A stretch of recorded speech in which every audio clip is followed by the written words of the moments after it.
Hi guys, it's me Karen from Karen's Intuitive Jewelry. Hope you guys are doing great and ready for a wonderful weekend. Maybe some R&R or get in there and create some beautiful jewelry. That's what I'm gonna do. Yay. I'm starting to feel a little bit better, but still not exactly right. And I have so many ideas, but not enough energy to do them all. But I thought I would share these cool little cards that I bought recently. They're probably reading backwards. They're called Moon Magic, and I thought they were pretty cool. It says our ancient ancestors often relied on divination.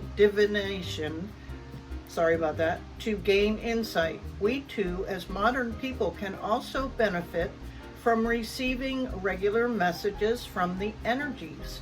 Pull a single card each morning. It is a simple act that will help guide your day with a solitary insight. Hold the affirmation to your heart and integrate it for the day. And I liked that. I liked some of the samples that I saw from it. So two, as I was shuffling them, two actually fell out. And so I always just take that. And one says, I gather more wisdom each day. And I'm always big on saying I learn something new every day, and that makes me feel really good, and I enjoy that. So that's what I take that to mean, and it rings true for me. And then the other one was interesting. It says, failure is only learning. I move with confidence and resilience. So that's interesting. That came up because a couple of videos back I was trying to demonstrate how to do that sharp wire edge on the soft soldering pieces, and I didn't get it exactly right, and was a little disappointed, though the pieces turned out real pretty. It wasn't what I was trying to do, so really that was kind of a failure. But I try not to dwell on those things, but interesting that showed up, because it was a learning experience, because then I went back and reminded myself how to do it correctly, and then created another video recently, the last one I did, that was successful. So yay.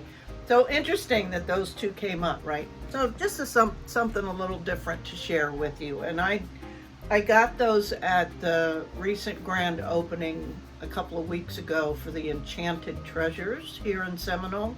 I told you guys about that. The owner, Andrea, asked me to display my jewelry in there. So that was a great surprise. And I've had one sale already, so that's awesome.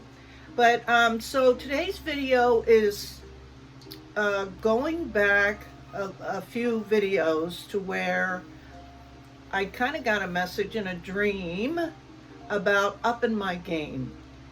And I took that to mean just to make some pieces a little bit more interesting. So that's what I'm going to do today, by creating kind of some beaded necklace components to go with the actual pendants, right? And I used to do a lot more of this kind of stuff, but as I explained, that working with this, the small things is getting harder for me, because I have those tremors and my eyes aren't as good as they used to be. And even though I do wear my magnifying glasses, these is what I use, and they weren't all that expensive, and also on Amazon, and you can switch out the lenses, and so I wear them all the time now, regardless of what medium I'm working with. So that's what we're going to do today. So I'm going to take two of the most recent creations I made, this rose quartz and this seraphinite, and I'm going to make,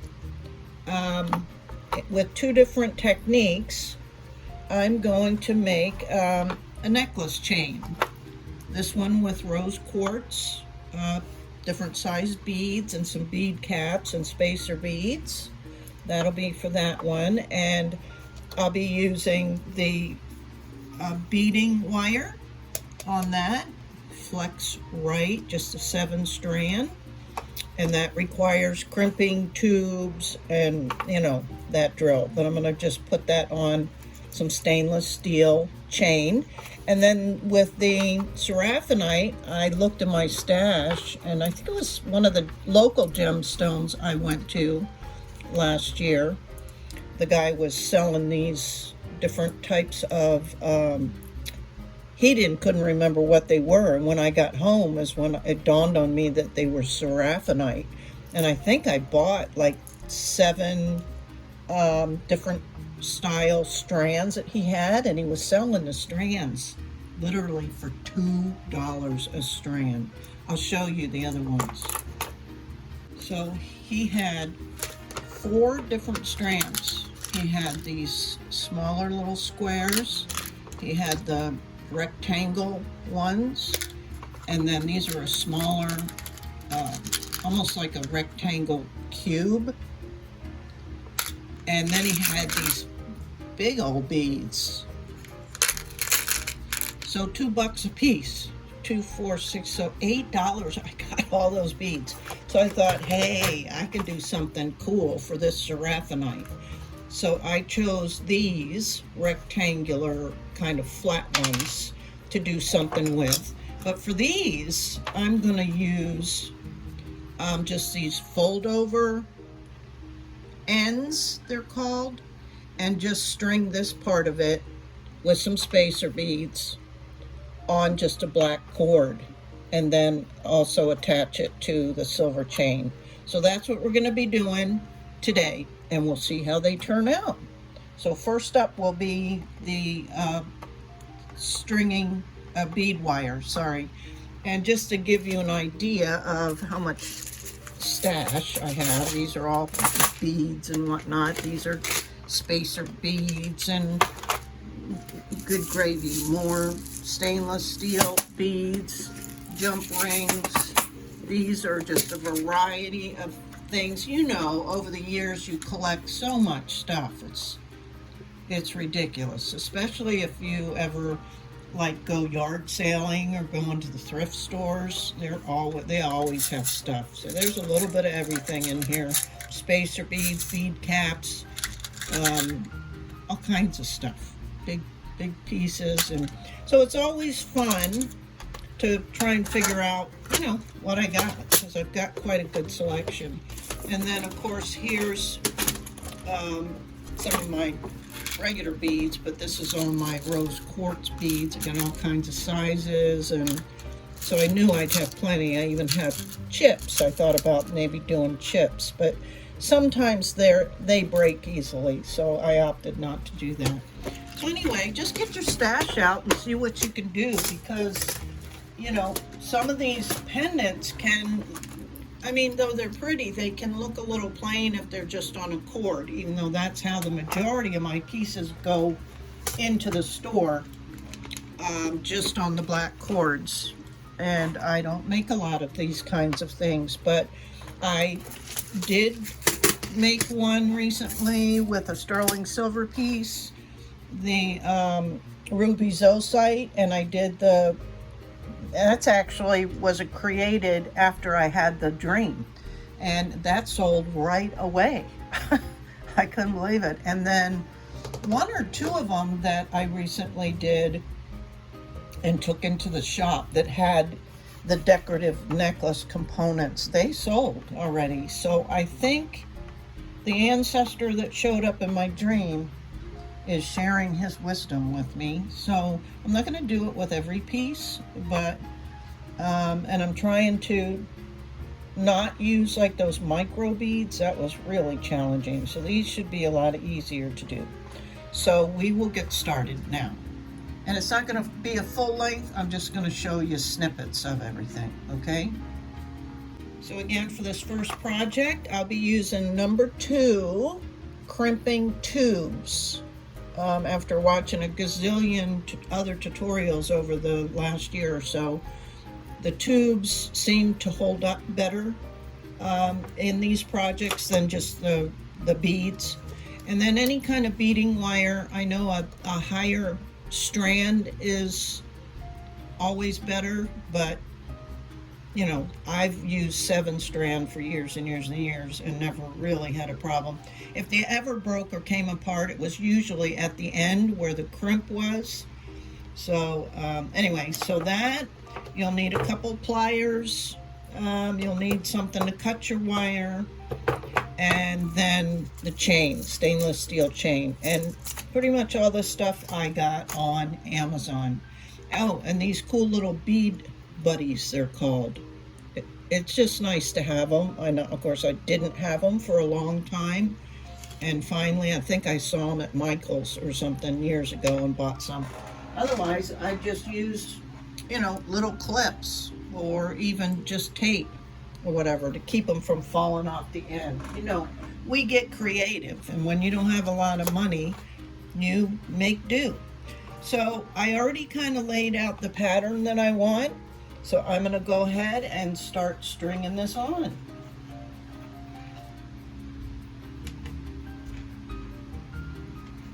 In the pattern that I want.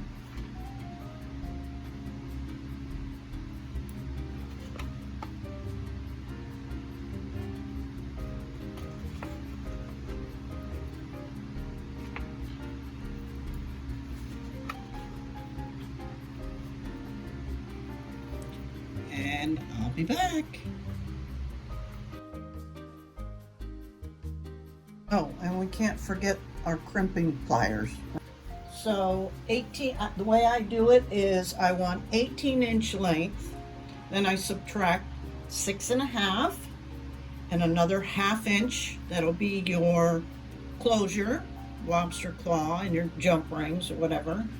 And that leaves us with about 11 inches of chain that we'll need. And then we'll cut that in half, and 5.5 inches will go on one side and 5.5 inches will go on the other side. So that's what I'm going to do now. So now I put one of the crimp tubes on, and then I'm going to feed the beading wire through one of the end links. And then I'm going to fold this back and feed this back through the crimp tube.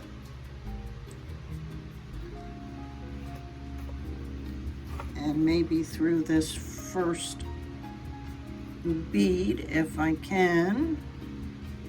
Then grab your crimp pliers, stick it in the very back section, crimp it down.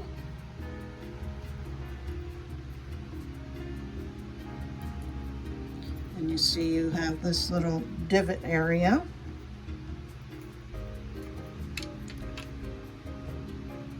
Put it in the front section and then fold that in half. And you can go around it and kind of make it a little bit more circular.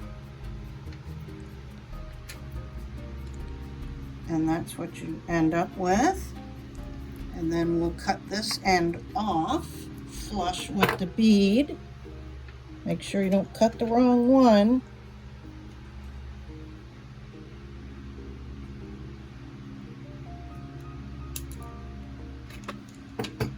Okay, and there's our first section, and I'm going to do the same thing on this side, and I'll be back. And now I'm just going to attach a lobster closure using a small, probably that looks like maybe a 4mm, and then put this one on the other end. And we'll move on to this one. So what I did with this is I used, like I said, the little fold over end components. And I just made, like, I just tied a knot in one end and then put that down in here, and you fold it over and crimp it down. That will attach with a jump ring to the end of your chain. And now I'm gonna just go ahead and, once again, I did the layout of the beads. And I'm just gonna feed the beads on how I liked them.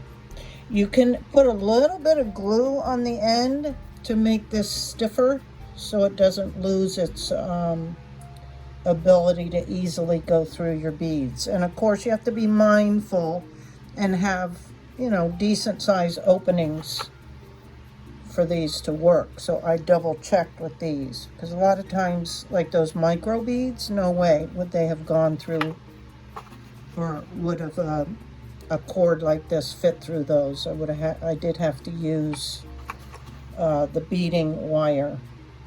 I think there was even one of these I had to ream out a little bit to make sure there was, you know, some roughness inside. Okay, let me get these on. Okay, so I'm getting ready to tie the knot in this end, and that it's always the ends, and you guys know that if you make any kind of jewelry, it's always the very end that's the most difficult, because you have less room to work with. So even to make a knot, I don't want to make it too close, because I have to make sure I have room to put this in here. Oh, and I almost forgot. You don't need these to work with these fold over ends, but this is a little tool, and I have no idea what it's called. It's a beadsmith. I'm sure I got it on Amazon, so hopefully you can find it on my affiliate storefront. I will double check and make sure I have all these tools listed. But it just helps you. There's two different, kind of like the crimping pliers, but it's specifically for like these fold over things, and you can make them round and then use the end to flatten it a little bit, but they come in handy. You don't need them. I didn't have one for a long time, so I'm just going to make a knot. And move down onto a flat surface, because I don't want this too tight that it doesn't have any play in it, right? But I want it tight enough. And how you do this, if you don't know, you can put something pointy or whatever, and then pull your knot this way. That's how a lot of knotting people do those knotting bracelets and the mala necklaces and stuff. Because, you know, once you tighten this up, it's not always so easy to open it, especially if it's got a little bit of wax on it. So let me double check that before I finally be a little bit. Oh, stop.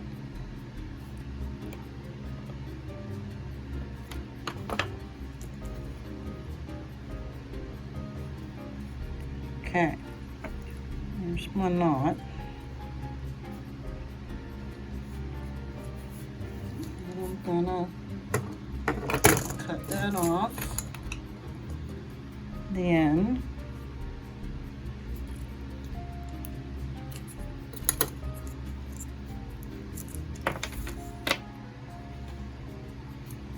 Get my little fold over thingy. Lay that in there. Bring it down a little bit. And probably this will be the hardest part for me, because it is little. And I don't want to mess it up, because then I'll have to restring the whole thing. Well, pull that out a little bit away.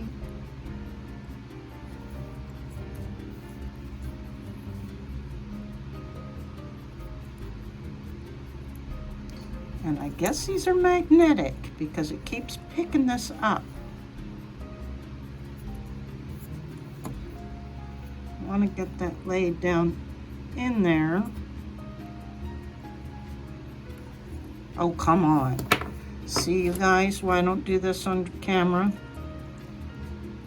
Okay, I'm gonna have to do this off camera. Okay, and I'm basically gonna follow the same formula I did before. Well, there you have it, guys. That is me up in my game. And we'll see how these do in the shops.